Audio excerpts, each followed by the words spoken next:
irmãos, um bom dia, graça e paz. Vamos abrir as nossas Bíblias em Romanos no capítulo 16, para nós concluirmos, a nossa série de estudos nessa epístola preciosa escrita pelo apóstolo Paulo e que tem nos abençoado tanto ao longo desses domingos em que nós estivemos estudando. Romanos capítulo 16, nós temos aqui as considerações finais do apóstolo Paulo. Ele está se despedindo de alguns irmãos que foram muito importantes para o ministério dele e bem assim para a comunidade romana, dentre outras comunidades as quais esses irmãos serviram e agora estavam aparentemente em Roma, auxiliando aquela igreja. Paulo aproveita que está escrevendo para aquela comunidade e faz menção honrosa a esses irmãos que foram importantes para o seu ministério, terminando com uma palavra de despedida e finalmente orando para que Deus possa abençoar aquela igreja que seria importante para a dinâmica da expansão missionária do primeiro século. Vamos orar, vamos rogar ao Senhor o seu favor para que Ele possa falar ao nosso coração. Amém? Senhor, nós louvamos o Teu nome, agradecemos a Ti por Tua benesse e pela oportunidade de subirmos esse local público de adoração para bendizermos o Teu nome. Ajuda-nos, ó Pai, quanto à compreensão desse texto que nós estaremos nos debruçando hoje pela manhã e que por meio da Tua muita misericórdia nós possamos extrair aplicações que possam nos auxiliar em nossa vida cotidiana, em nosso relacionamento com o Senhor, em nosso relacionamento para com o nosso próximo, tanto na igreja como fora. Essa é a nossa humilde oração em Tua presença, gratos, ó Pai, pela oportunidade que o Senhor nos concedeu de nós, mais uma vez, estudarmos esse texto que é tão caro ao nosso coração. Muito obrigado por isso, ó Deus. Em nome de Jesus, amém.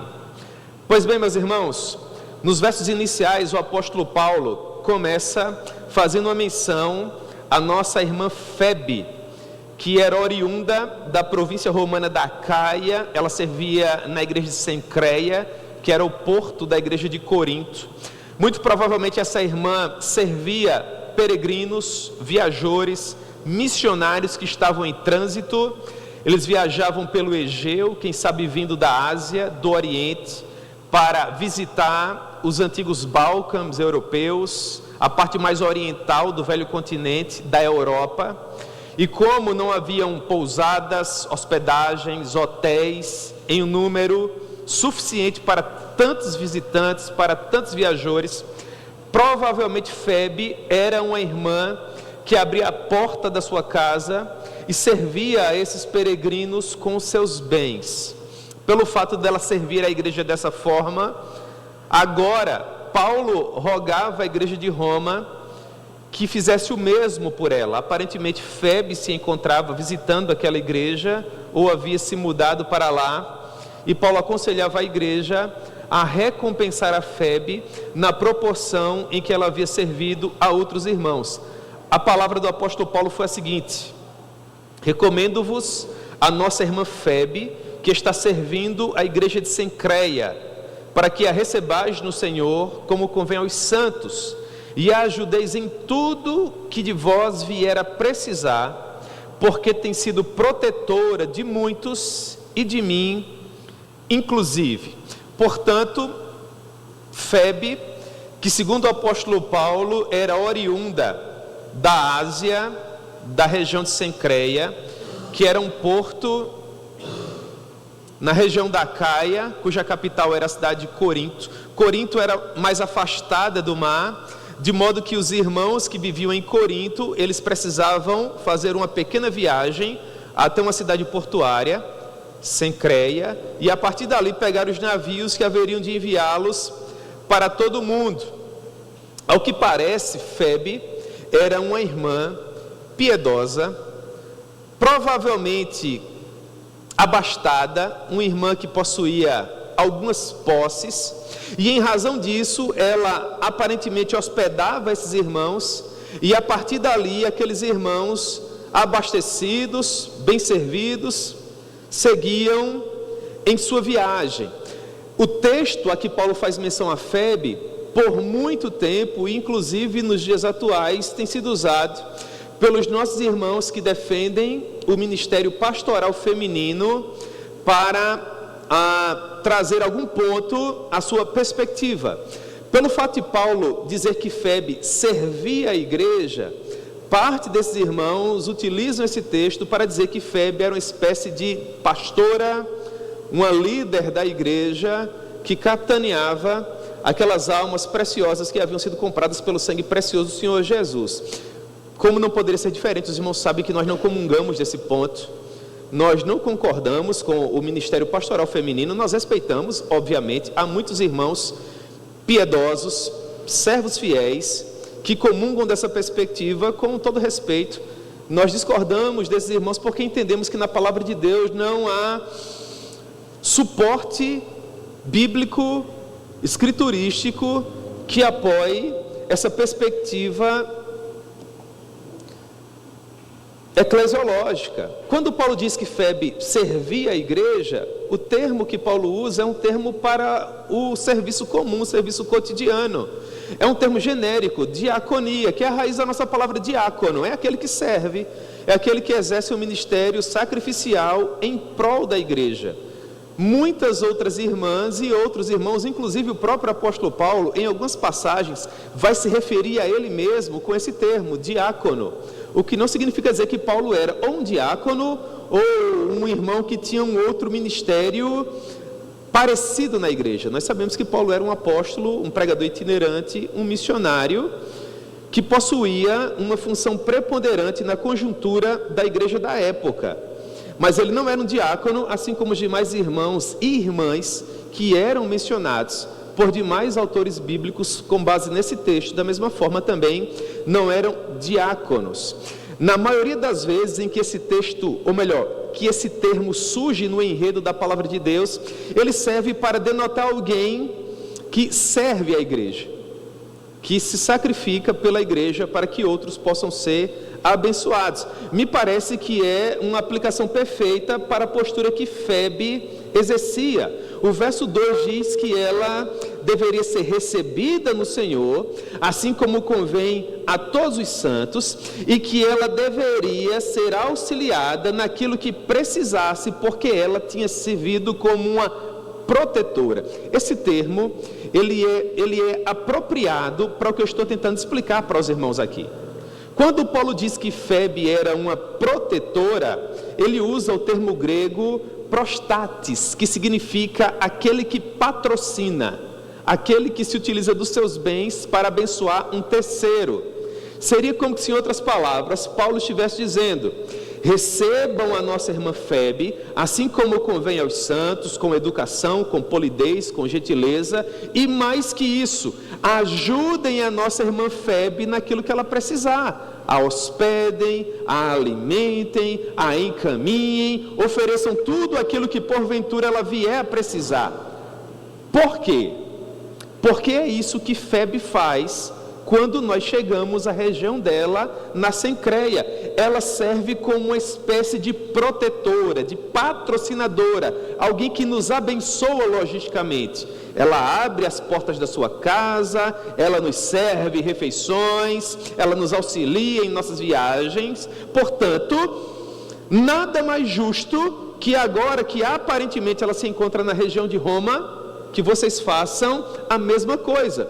Inclusive, Paulo vai dizer que por ocasião das suas peregrinações, das suas viagens, ele próprio foi abençoado por esse ministério de Febe. Ele diz: ela serviu como protetora de muitos e de mim, inclusive.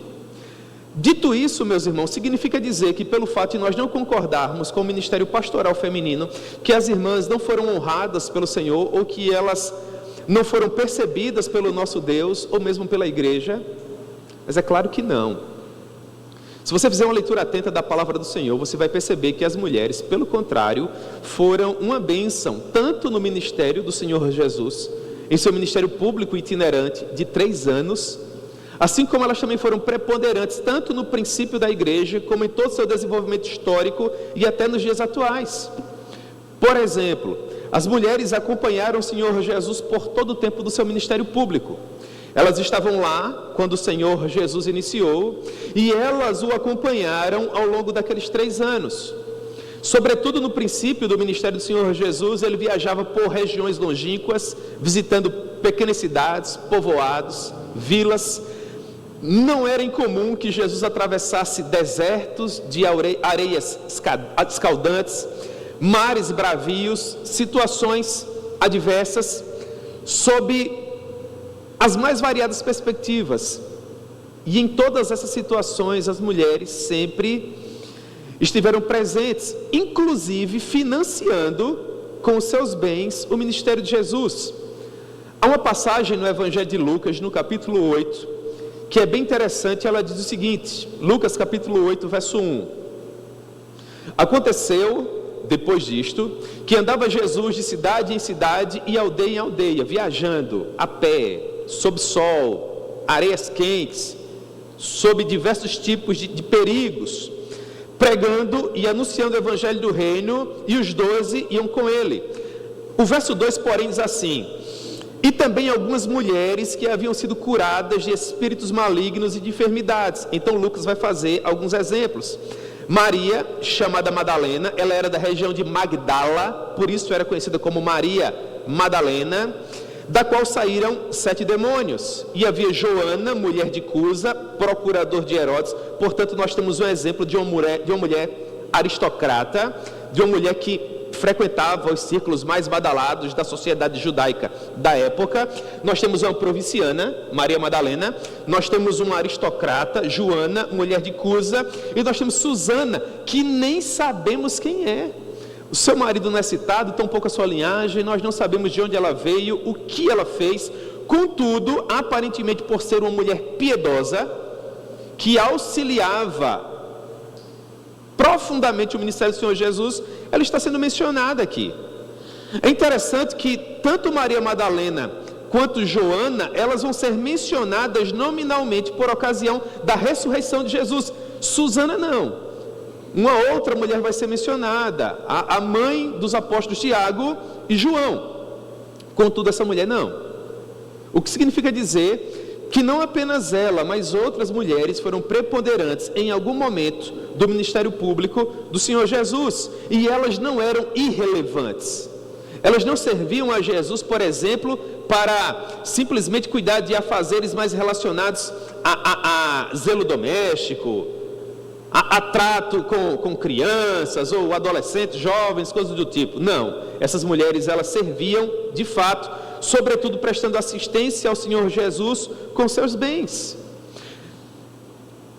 Joana, por exemplo, por ser uma mulher rica, provavelmente possuía funcionárias que a acompanhavam, ou funcionários, mas ela estava lá, servindo a Jesus. Era uma mulher piedosa, foram nominalmente mencionadas. O tempo passa, e então finalmente o Senhor Jesus é preso, os discípulos fogem para que se cumprisse a profecia de que o pastor das ovelhas seria ferido, as suas ovelhas seriam dispersas. Pedro e João ainda acompanham o Senhor Jesus, equidistantes, para ver o que seria do seu julgamento, que espécie de sentença o Senhor receberia. Por ocasião da crucificação, João ainda acompanhava, meio que distante, mas as mulheres estavam lá.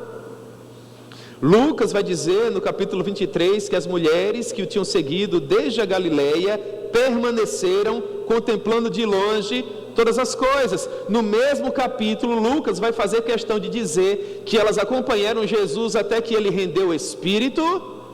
Elas esperaram todo o pesado trâmite administrativo até que José de Arimateia conseguisse o corpo de Jesus. Elas acompanharam aquele cortejo fúnebre improvisado e esperaram até ter certeza onde de fato Jesus seria sepultado. Elas permaneceram ao lado do mestre do começo ao fim. Inclusive, 3 dias após, no domingo, alta madrugada, as primeiras pessoas que foram até o sepulcro para cuidar do corpo de Jesus foram as mulheres. Antes do sábado ter início, elas não foram descansar como os demais, elas foram preparar perfumes e bálsamos, para que quando o domingo amanhecesse, elas pudessem voltar a trabalhar, já que o sábado era dia de descanso. tudo já estivesse pronto nas primeiras horas da manhã para que o corpo do nosso rei pudesse ser devidamente honrado. Como é que pessoas preciosas dessa forma, assim como foram as mulheres, não seriam honradas pelo Senhor e pela igreja? Meus irmãos, as mulheres ainda hoje são o maior número dentro das nossas comunidades de fé. Nos campos missionários, o maior número é de mulheres, inclusive nos campos sacrificiais, onde, se você for descoberto como evangélico, é muito provável que você perca a sua vida, e as mulheres estão lá. A nossa igreja coopera com 2 mulheres. Uma está na África, outra está na Amazônia Legal, e há outras que são esposas de homens de Deus, que estão aqui no Curimataú Paraibano, no Sertão e demais regiões, servindo ao Senhor. Portanto, com tudo isso que eu falei, qual é o meu ponto?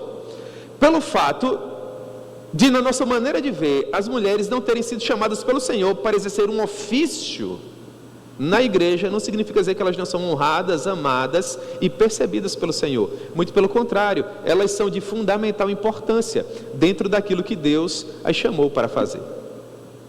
Há irmãos que pensam de maneira diversa,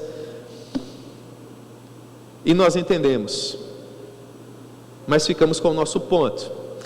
Uma vez que Paulo nos explica isso, ele avança partindo para o verso 3, e agora ele vai fazer uma espécie de saudação mais genérica. Ele agradece, em primeiro lugar, a Febe. Daí percebam a importância que essa senhora possuía na economia do reino, e tendo feito essa saudação em particular, de per si, ele parte para algumas saudações que são mais genéricas. Do verso 3 até o verso 16, ele vai saudar uma série de outros cooperadores. Ele diz: saudai Priscila e Áquila, meus cooperadores em Cristo Jesus, os quais pela minha vida arriscaram a sua própria cabeça. E isto lhes agradeço, não somente eu, mas também todas as igrejas dos gentios. Saudai igualmente a igreja que se reúne na casa deles. Saudai meu querido Epêneto, primícias da Ásia para Cristo. Saudai Maria, que muito trabalhou por vós. Saudai Andrônico e Júnias, meus parentes e companheiros de prisão, os quais são notáveis entre os apóstolos e estavam em Cristo antes de mim. Saudai Ampliato, meu dileto amigo no Senhor. Saudai Urbano, que é nosso cooperador em Cristo, e também meu amado Eustaques. Saudai Apeles, aprovado em Cristo. Saudai os da casa de Aristóbulo. Saudai meu parente Herodião. Saudai os da casa de Narciso, que estão no Senhor. Saudai Trifena e Trifosa, as quais trabalhavam no Senhor. Saudai a estimada Pérside, que também muito trabalhou no Senhor. Saudai Rufo, eleito no Senhor, e igualmente a sua mãe, que também tem sido mãe para mim. Saudai Assíncrito, Flegonte, Hermes, Pátrobas, Hermas e os irmãos que se reúnem com eles. Saudai Filólogo, Júlia, Nereu e sua irmã, Olimpas e todos os santos que se reúnem com eles. Saudai-vos uns aos outros com ósculo santo. Todas as igrejas de Cristo vos saúdam. Há muitas informações que são preponderantes aqui, e elas falam muito ao meu coração. A primeira delas: Paulo era um homem que vivia de uma maneira peculiar o chão da igreja, a realidade da igreja. Pelo fato de haver um público circulante muito grande em nossas igrejas locais, nos dias atuais, é praticamente impossível que o pastor da igreja, os oficiais que compõem o ministério da igreja consigam memorizar o nome de tantas pessoas. Inclusive há pessoas que se identificam com a igreja e em seu coração acham que fazem parte dessa igreja, que são membros dela. Na verdade são visitantes, quando muitos são pessoas que, os irmãos gostam desse termo, né? Congregam, mas não são efetivamente membros. E isso dificulta o conhecimento da liderança. Eu, inclusive, já vi a experiência de chegar em um determinado lugar. Era um restaurante. Eu estava com alguns amigos e uma pessoa me identificou como pastor, naturalmente. E ela começou a conversar comigo, e eu não reconhecia aquela pessoa. E eu olhei para os meus amigos e falei: essa aqui é uma pessoa evangélica, né, da igreja, e bom seria que vocês fossem evangélicos também. Os amigos que estavam comigo na oportunidade ainda não eram evangélicos. E eu perguntei assim: qual é o nome da senhora? E ela falou assim: mas o senhor não sabe o meu nome? Eu congrego com o senhor, sou membro da sua igreja. E eu falei: meu Deus, misericórdia. E no meu coração eu dizia, e eu não queria envergonhá-la naturalmente, eu dizia no meu coração: meu Deus do céu, e essa irmã nunca apareceu na igreja, nunca vi essa irmã, como pode isso? E eu já vivi essa experiência mais de uma vez, né? De alguém me apresentar uma terceira pessoa: olha, isso aqui é o pastor fulano, lá da igreja tal. A pessoa: prazer em conhecê-lo. Ele: pois é, eu sou membro da igreja dele. E eu: meu Deus, prazer em conhecê-lo também, meu irmão. Ao tempo em que você apresenta, você também é apresentado. Meus irmãos, infelizmente, há algo disso nos dias atuais. As pessoas simpatizam com a igreja, as pessoas até frequentam, vez ou outra, a igreja, e elas se sentem membros da igreja. Membresia é uma coisa completamente diferente. Para você se tornar membro da igreja, você precisa estar sob a influência espiritual, digamos assim, daquele ministro da palavra que Deus designou para servir aquela comunidade. O que significa dizer que você deve respeito a essa pessoa, visto que você é liderada por ela. Pedro diz que isso é interessante porque faz com que os pastores sirvam com o coração grato e não como quem sofre. Portanto, se você deseja se tornar membro de uma igreja, você precisa compreender quais serão os seus direitos, naturalmente, assim como quais serão os seus deveres. Uma é a responsabilidade do pastor para com os membros. Eu e os demais pastores dessa querida igreja responderão em razão da maneira como vocês estão sendo pastoreados no momento em que nós estivermos diante do trono do nosso Deus, e nós sabemos disso.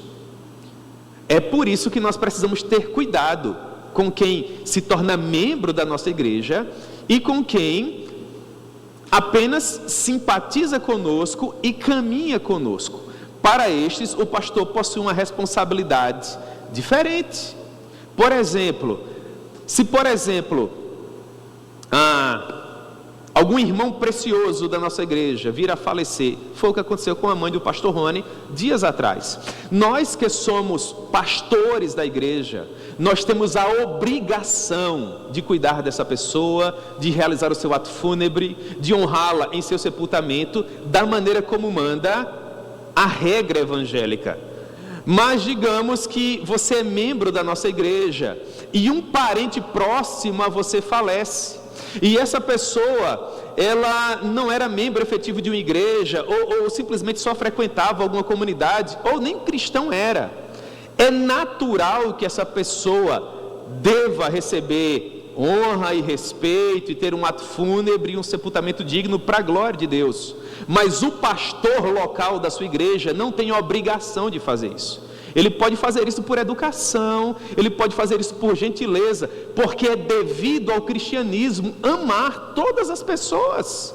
Ora, o Senhor Jesus disse que nós devemos amar inclusive aos nossos inimigos, aqueles que nos perseguem. Um familiar seu, é lógico, mas é óbvio que nós vamos amar e respeitar, e nós vamos nos esforçar para fazer da melhor maneira possível, mas não é nossa obrigação, irmãos. Vocês percebem isso? Às vezes acontece que uma pessoa preciosa, amada, adoece ou falece, e o irmão da igreja pega o celular e já começa dizendo assim: mas onde é que o senhor está? Você não sabe que fulano está doente, ou que fulano faleceu? Não, é responsabilidade do pastor, meu irmão. Inclusive o pastor não é funcionário da igreja, o pastor é servo de Deus, e vocês não são servos do pastor, vocês são servos de Deus. Não há hierarquia na igreja, irmãos, nós somos todos iguais, com funções diferentes. Eu particularmente, e é uma opinião minha, eu nem acho interessante que nós tenhamos cadeiras na nave do templo e a cadeira do pastor ser a maior. Por quê? Para quê? Se faz necessário, irmãos.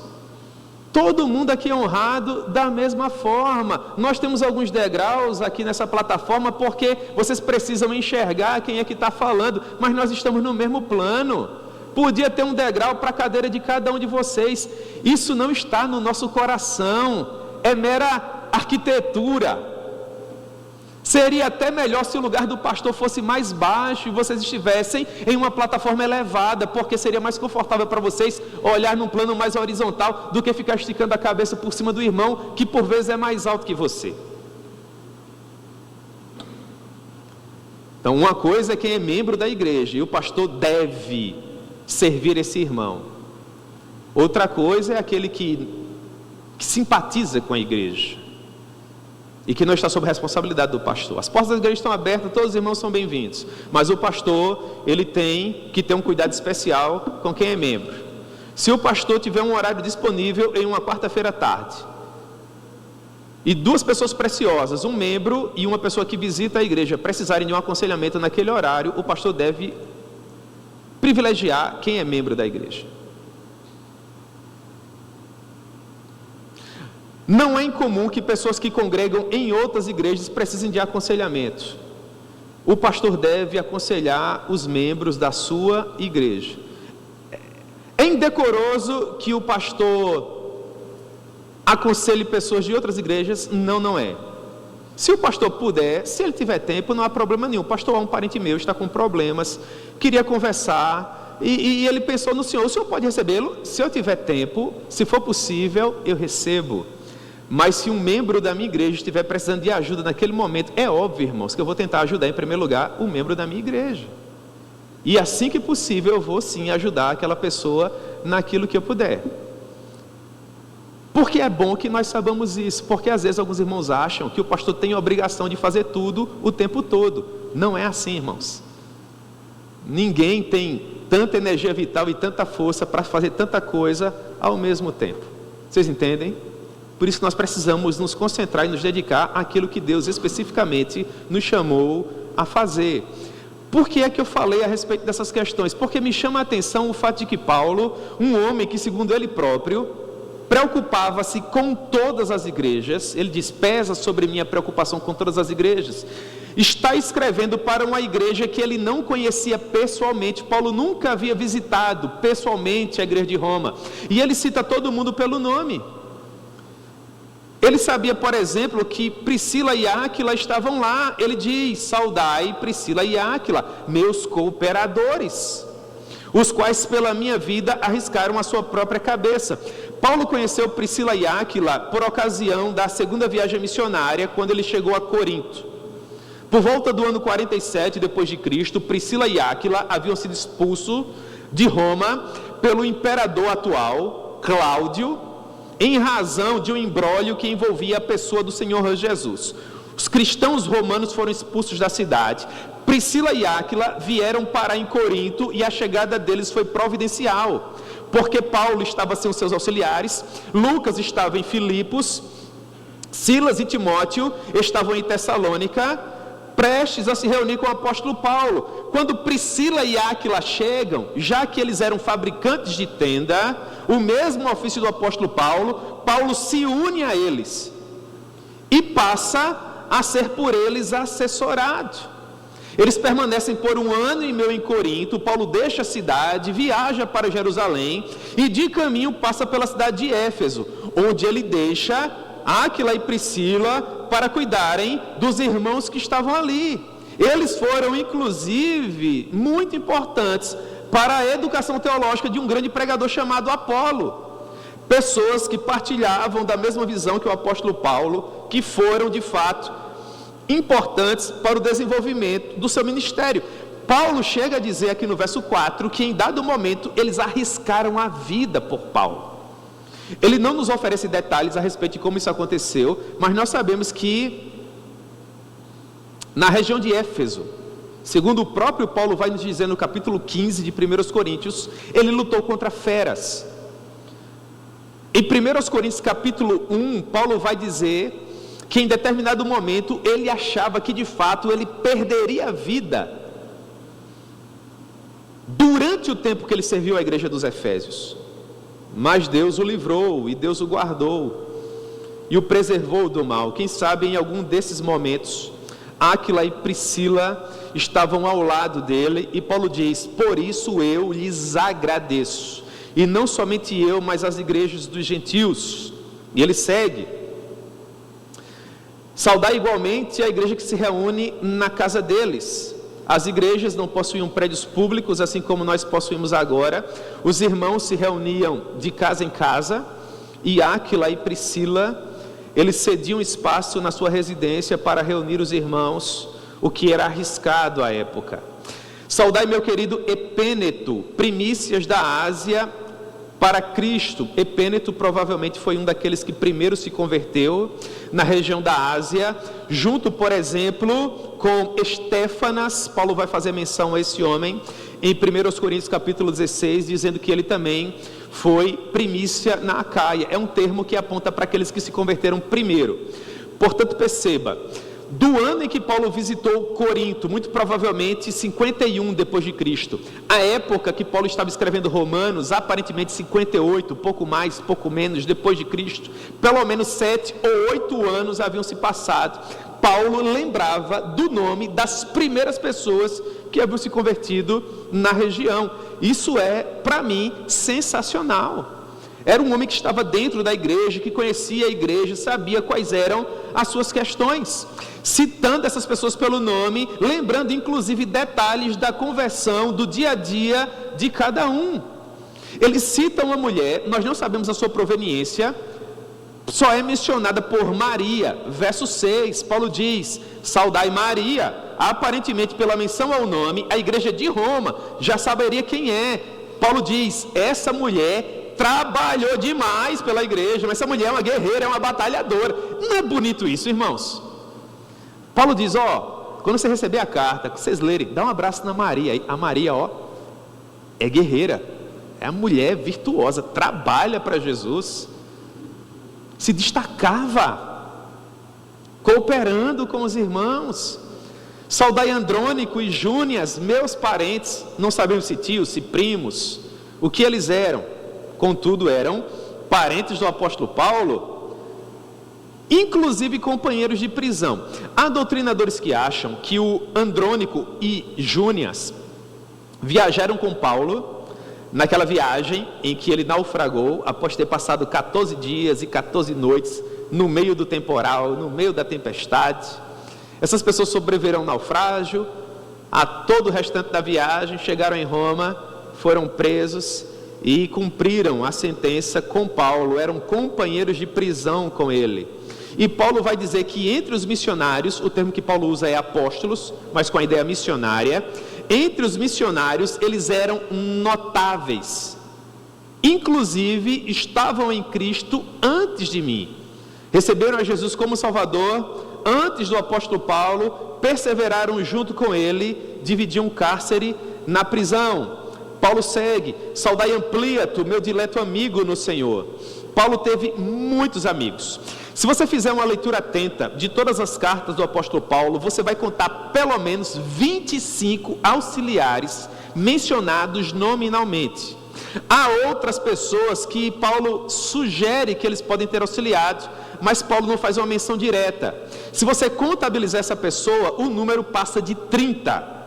Mas há pelo menos 25 auxiliares que foram mencionados nominalmente.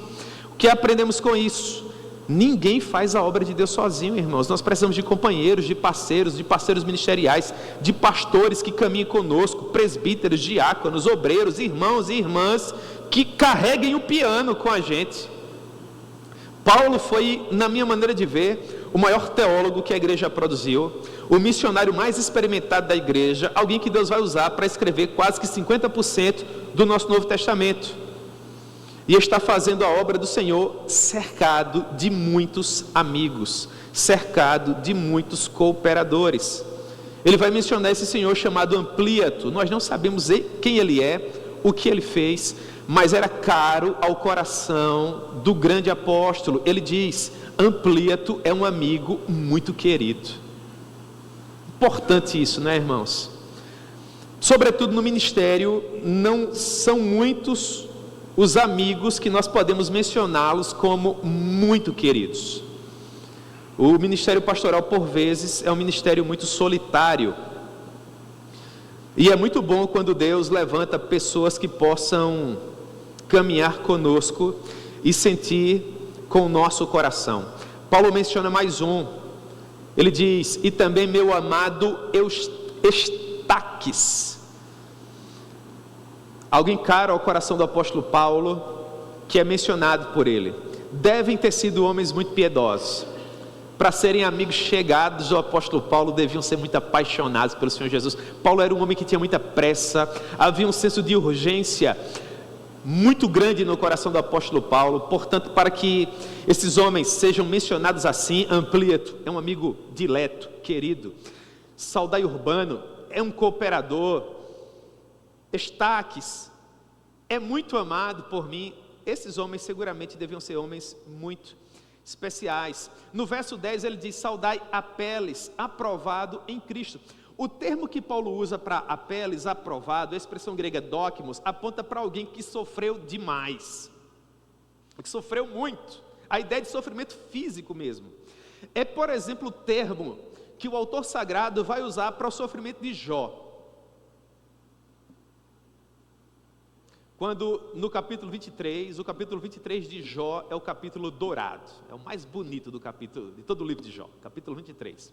No capítulo 23 de Jó, no verso 10, está escrito assim: mas o Senhor conhece o meu caráter, o Senhor conhece o meu caminho, prova-me, de Jó, que do outro lado eu sairei como ouro. O que é que Jó está dizendo? Após perder todos os bens, após perder 10 filhos, ninguém aqui jamais, em hipótese alguma, nem por um segundo vai ter ideia do que foi sofrer. Jó sabe o que foi sofrer, mas nós não temos ideia do que é perder 10 filhos de uma vez só. É no meio desse sofrimento que Jó diz: mas ele conhece o meu caráter, o meu Deus me conhece, prova-me, Senhor. Aperta esse parafuso, aquece essa fornalha, aumenta essa dificuldade. Jó diz: e do outro lado eu sairei como ouro.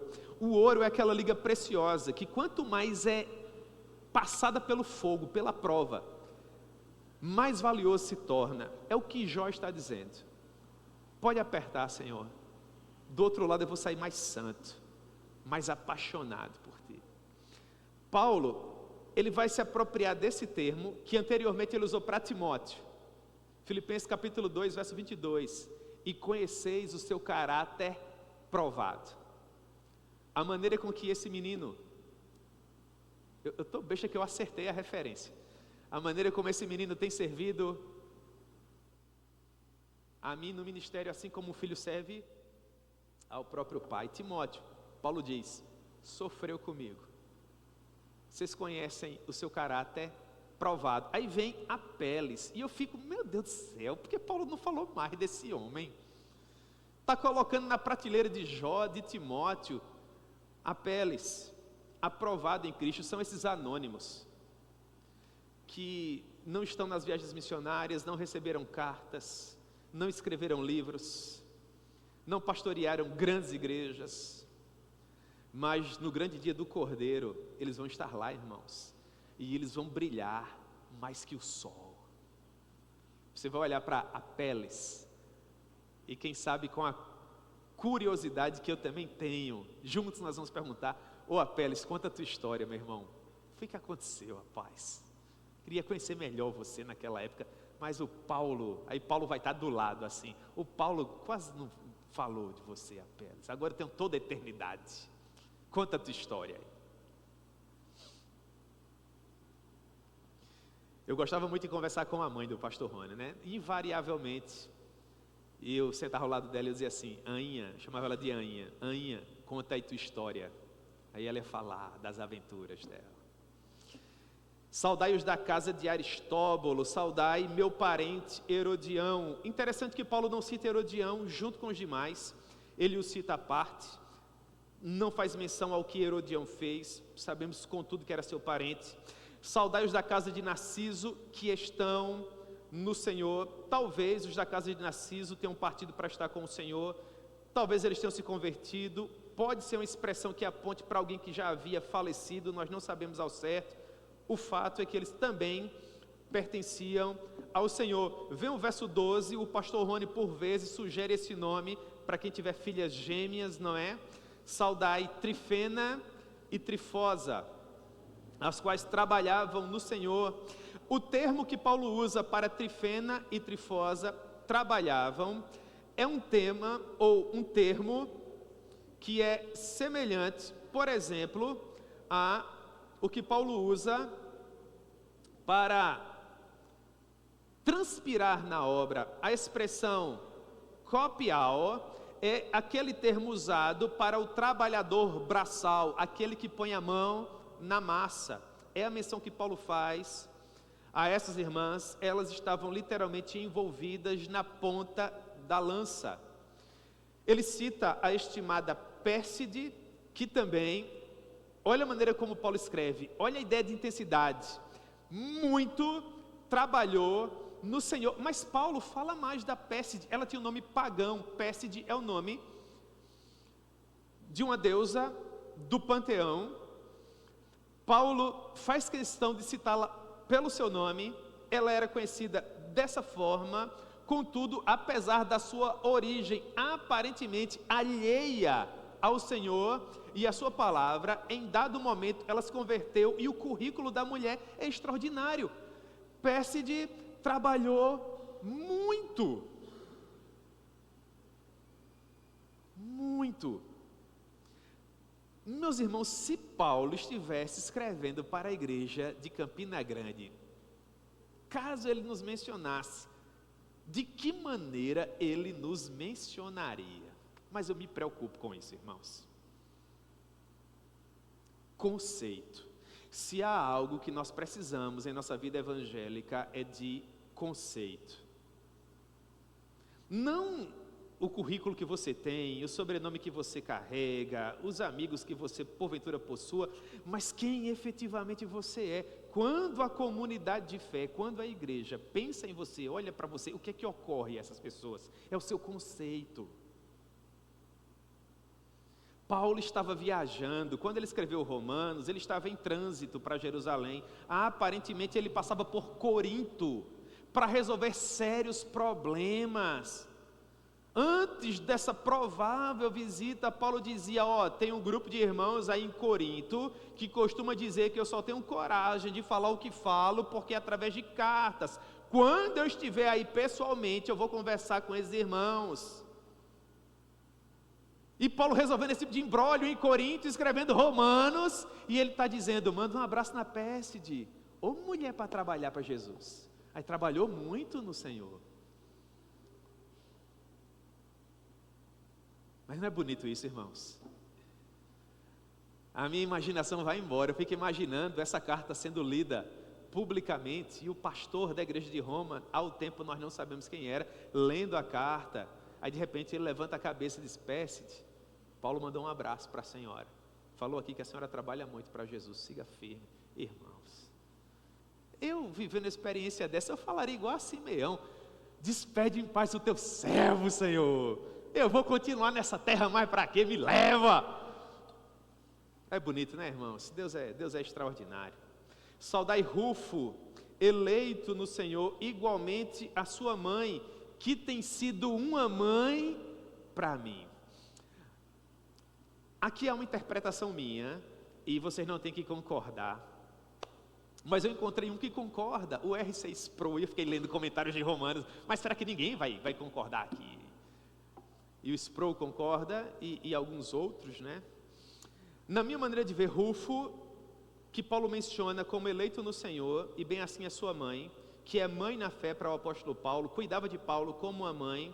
Para mim, esse Rufo é filho do Simão Cirineu, o mesmo Simão que foi constrangido a carregar a cruz do Senhor Jesus. Marcos escreveu o evangelho dele com base nas memórias de Pedro. Pedro estava em Roma, prestes a ser morto, compartilhando com Marcos as suas memórias, e Marcos vai pegar o conhecimento de Pedro e vai escrever o evangelho.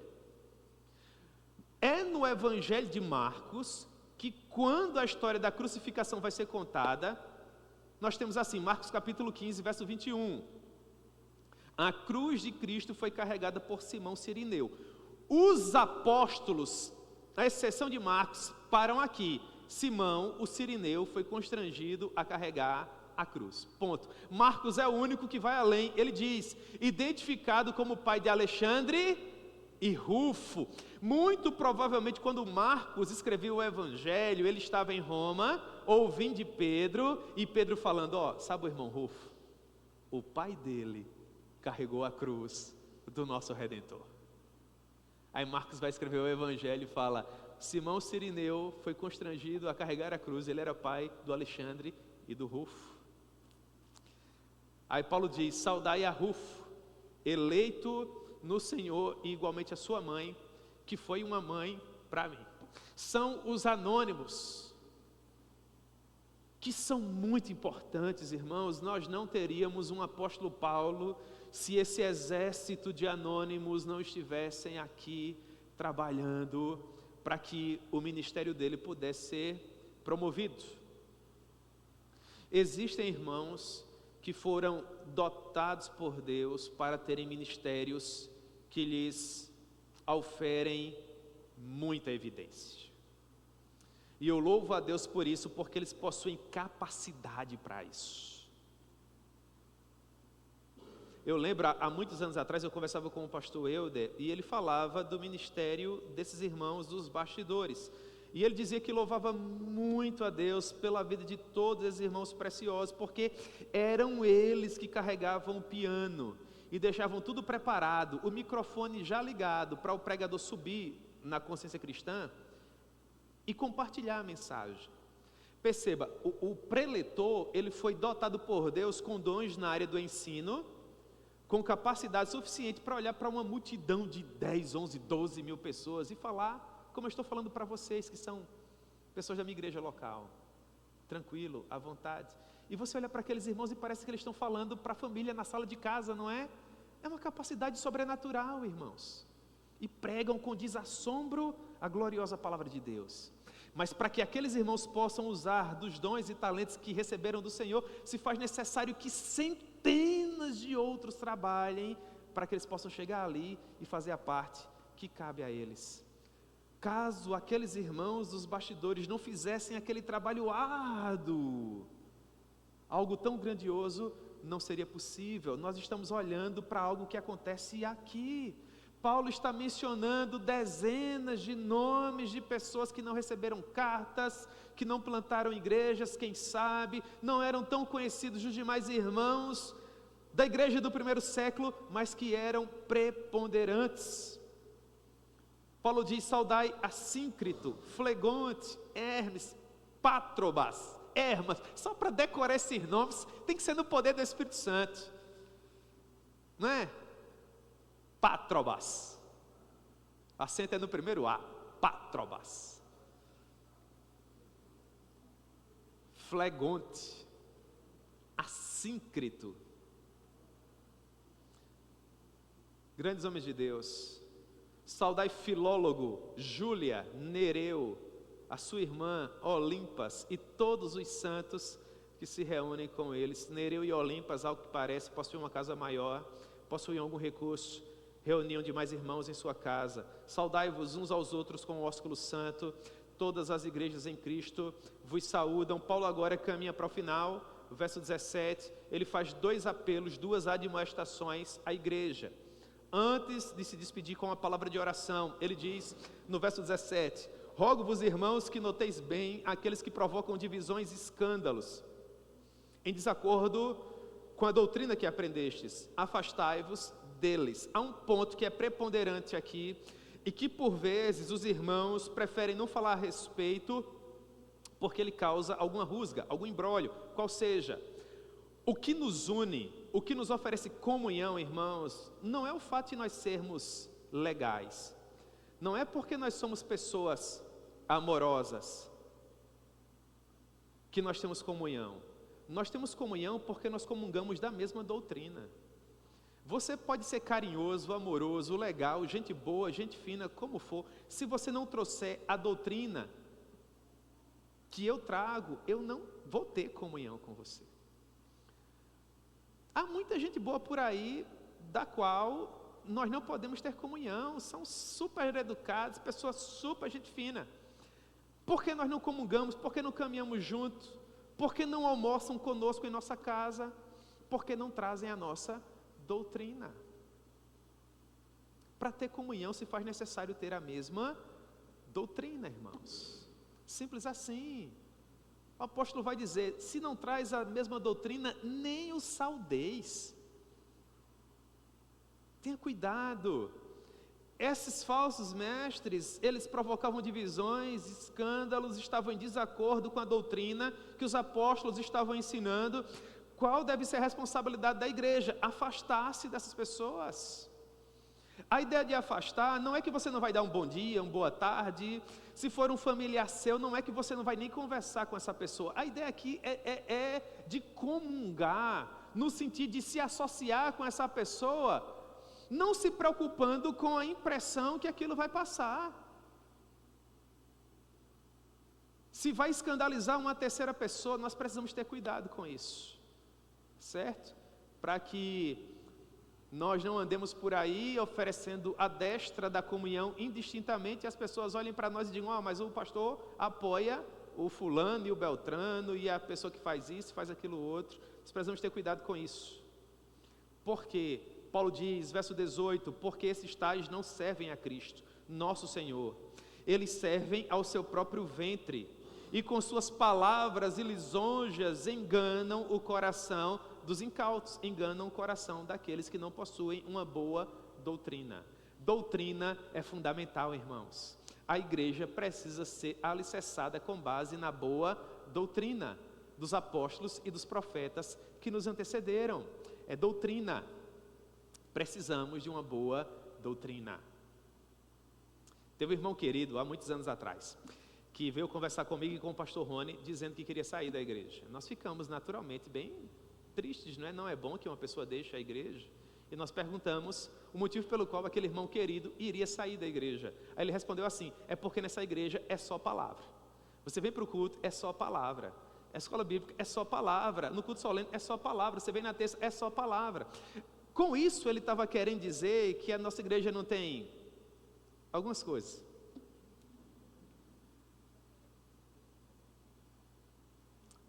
Aí no meu coração eu ficava dizendo assim: oh meu Deus, louvado seja o teu nome. E quanto mais o irmão repetia que na igreja tinha só palavra, mas eu dizia: e nos ajuda a melhorar, Senhor. Se a gente puder aumentar, vai ser melhor ainda. Só palavra, irmão, só palavra, somente. Se em primeiro lugar Paulo exorta esses irmãos a se afastar dos que promovem escândalos, em segundo lugar ele os exorta a permanecer firmes no bom caminho em que eles estavam. Paulo diz: pois a vossa obediência é conhecida por todos, por isso me alegro a vosso respeito e quero que sejais sábios para o bem e simples para o mal. Paulo não conhecia a igreja de Roma pessoalmente, mas ele ouvia dizer que a igreja de Roma era uma igreja fiel. Portanto, Paulo dizia: sigam nesse caminho. Eu tenho ouvido falar a respeito da fidelidade de vocês.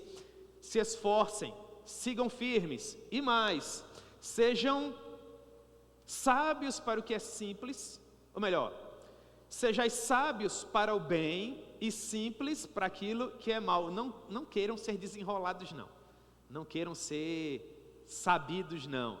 No que diz respeito ao que é mal, sejam simples. E o Deus da paz em breve esmagará debaixo dos vossos pés a Satanás. A graça de nosso Senhor Jesus seja convosco. No verso 20 aqui o apóstolo Paulo deu vazão à sua veia mais pentecostal, não é?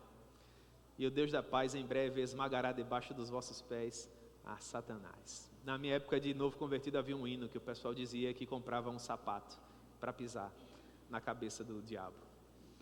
Verso 21, saudai-vos Timóteo, meu cooperador, e Lúcio, Jason e Sosípatro, meus parentes. Terceira vez que Paulo menciona parentes aqui. É muito bom quando Timóteo aparece como cooperador. Primeiras experiências de Timóteo, essa é a primeira viagem internacional de Timóteo. Ele foi chamado por Paulo em Listra, viveu uma desorientação na Mísia, na Bitínia. Há quem diga que eles chegaram quase à Grande Ásia, seria Rússia, China, Índia. Retornaram para Troade, tiveram aquela visão do varão macedônio, atravessaram o Egeu, então chegaram a Filipos, Tessalônica, Bereia, Atenas, Corinto. Terceira viagem missionária, Timóteo está lá com Paulo em Éfeso. Final da terceira viagem missionária, eles estão descendo para Jerusalém. Notícia de que Paulo vai ser preso, cadeia, tribulação, é coisa ruim para todo lugar. Aí estava lá aquele garoto, pele e osso, cheio de problemas no estômago, longe do papai e da mamãe. Timóteo, a essa altura, teria pouco mais de 20 anos, irmãos. Aí Paulo está escrevendo a mais robusta carta de toda a cristandade, aquela que para muitos é a sua favorita, a sua preferida. Aí está lá o garoto, pele e osso, magrinho, discípulo fiel. Timóteo é meu cooperador. A palavra sunergon que Paulo usa para Timóteo, irmãos, é alguém que trabalha na mesma função, é trabalhador tanto quanto eu, é homem de Deus tanto quanto eu. Isso é extraordinário. Ainda hoje eu não me perdoo por não ter colocado o nome de Davi Timóteo. Verso 22, eu, Técio, que escrevi essa epístola, vos saúdo no Senhor. Técio foi o secretário do apóstolo Paulo, o amanuense. Paulo tinha sérios problemas de visão, não era incomum que Paulo ditasse e uma terceira pessoa escrevesse. Assim como não era incomum que Paulo pegasse a pena e escrevesse só a saudação final. Aí ele fazia questão de dizer, esse ponto, quem está escrevendo sou eu, Paulo. Ele diz, escrevo de próprio punho, vede com que grandes letras eu vos escrevo. Eu acho que destoava, vi uma letra bonita, bem feitinha, aí vi um apóstolo Paulo, fazendo uma letra igual a de Ritinha. Ritinha, ela faz escrever a palavra amor, são 4 páginas, é A, ela vira M, aí vira O, o R. Sauda-vos Gaio, meu hospedeiro, e de toda a igreja. Sauda-vos Erasto, tesoureiro da cidade, e o irmão Quarto. Paulo estava hospedado na casa de Gaio, o que reforça que provavelmente ele escreveu essa carta de Corinto. Gaio era um irmão que fazia parte dessa comunidade, um homem de Deus. A graça de nosso Senhor Jesus Cristo seja com todos vós. Amém. E aí vem a oração de Paulo. Que oração, irmãos? Que oração.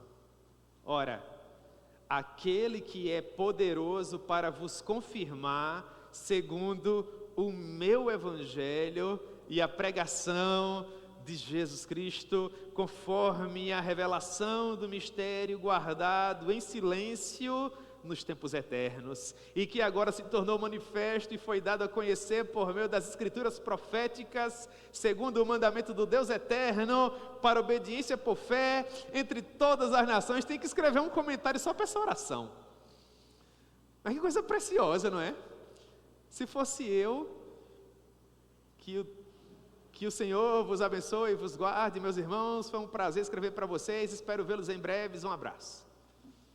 Aí vem Paulo, aquele que é poderoso para vos confirmar segundo o meu evangelho, segundo a pregação de Jesus Cristo, segundo o mistério que foi revelado e que agora nos foi descortinado, o ministério que esteve oculto desde os tempos eternos e agora foi dado a conhecer a você por meio das escrituras proféticas. Esse Deus eterno, por meio da sua palavra de fé, os guarde, os livre, os proteja do mal. Se eu fosse da igreja de Roma, eu já estava em pé, de braços abertos, dizendo amém, eu recebo, aleluia. Que palavra preciosa, boa essa palavra, glória a Deus. É muito bonito, né, irmãos? E o verso 27 é muito comum em todas as cartas do apóstolo Paulo, ao Deus único e sábio. Por vezes ele escrevia, ao Deus único, eterno e imortal, que habita em glória imarcessível. Meu Deus, que homem apaixonado por Jesus. Ao Deus único e sábio, seja dada a glória, seja dada o louvor, seja dada a honra, por meio de Jesus Cristo e pelos séculos dos séculos. Amém. Amém, irmãos. Foi um privilégio caminhar com vocês por toda a epístola do apóstolo Paulo aos Romanos. Eu espero que tenha sido proveitoso para todos vocês. Espero que vocês possam ter crescido. Em nome de Jesus, no próximo domingo, com a graça do Senhor, nós vamos iniciar em uma próxima série de estudos. O pastor Rony me parece que escolheu agora o livro de Atos dos Apóstolos, então nós vamos viajar. Arrumem as malas aí, que a partir de domingo a gente vai viajar, irmãos. E vamos conhecer as várias províncias romanas, ao lado dessa aventura épica. As Crônicas de Nárnia, Senhor dos Anéis, são histórias épicas, extraordinárias. O peregrino, a peregrina, mas eles não podem ser comparados ao livro de Atos. Nós vamos navegar pelo Egeu e pelo Adriático, atravessar províncias com os apóstolos, visitar cidades longínquas, compreender a maneira com que as primeiras igrejas surgiram, como vieram os diáconos e presbíteros e os grandes heróis da fé desbravar o mundo, carregando o alto estandarte da cruz ensanguentada de Cristo Jesus. Vai ser bom demais, irmãos. Estou sentindo a brisa do mar Egeu batendo aqui no meu corpo enquanto eu falo isso.